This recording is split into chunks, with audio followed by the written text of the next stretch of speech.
पहले हमने एक इस्तिलाह पढ़ी थी तारीद,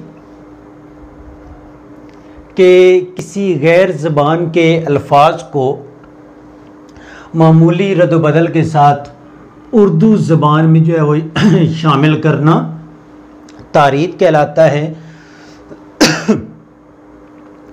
माजरत के साथ मैंने वहाँ पे इस लेक्चर में ये बताया था कि किसी दूसरी ज़बान में भी ये चीज़ है, लेकिन ऐसा नहीं है, गलत है, वो मैंने उसमें गलत पढ़ा दिया था, उस पर माजरत।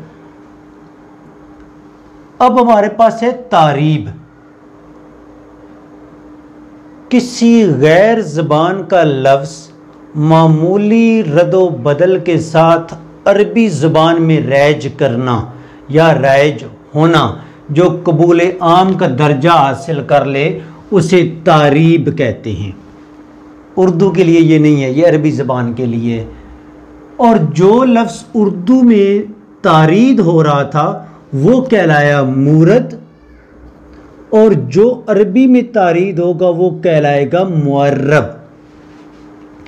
मामूली रद्द बदल के साथ अरबी ज़बान उसे अपनी वसत में, अपने दामन में जगह दे दे, इख्तियार कर ले। जैसे लफ्ज़ है पाकिस्तान,